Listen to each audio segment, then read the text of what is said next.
Like on the other side of the trenches, I haven't been back to the UK since Christmas this year. It's the longest time that I've ever been away.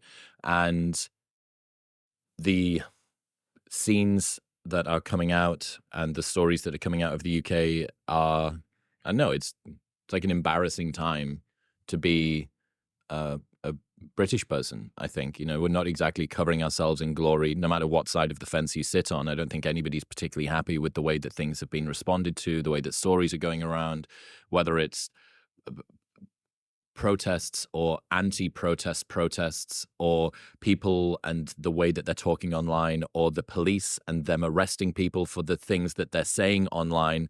It's just, it really does sort of feel like end of days stuff at the moment. What is the atmosphere in the UK like at the moment?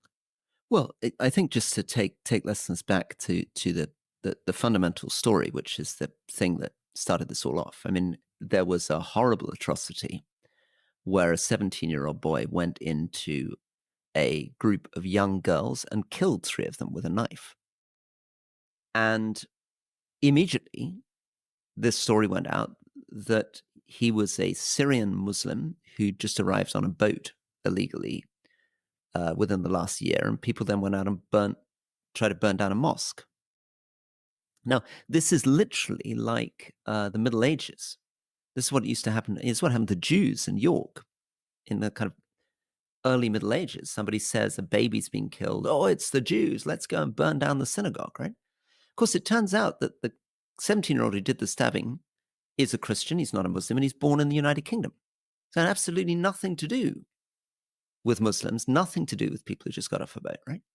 So that's the first thing. I mean, it really reveals something very, very disturbing about the way the British public is acting and thinking.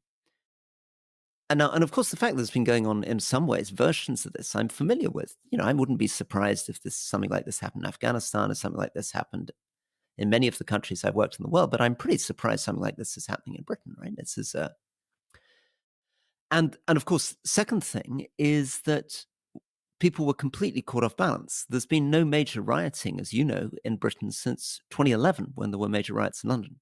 So for 13 years, the police have not had any experience of dealing with major riots, right? So even the way in which they were handling these things didn't quite work, didn't quite deploy the right forces. You end up with 50 officers ending up in hospital. Then you've got the social media thing, right? You've got Elon Musk somehow failing to notice that something he's retweeting is a deep fake, claiming that the British Prime Minister is going to deport people to the Falkland Islands, a small island in the South Atlantic, in punishment for what they're doing. And he retweets it and he gets whatever it is, 1.3 million likes. And then someone has to point it out to him and he takes it down a little bit later without any apologies, right? So there's all these different bits of, you know, hatred of Muslims going on, an atrocity going on, genuine concerns about immigration, problems with police management, challenges around social media, which are not just about the UK, which include people like Elon Musk weighing in. I mean, it's been a terrifying situation, and I also think, I mean, it's a difficult thing to say, but I believe the British Prime Minister was not good enough at getting out on the ground early and communicating in a direct, relatable way to calm people down. How so? I felt that he was a bit wooden. He gave some interviews and he sounded, I mean, he's a serious guy, but I think it's a time when you need to be at the ticker tape. You need to be on the streets. You show yourself there, and you need to have that ability to communicate, which is one of the few things you do expect from a politician.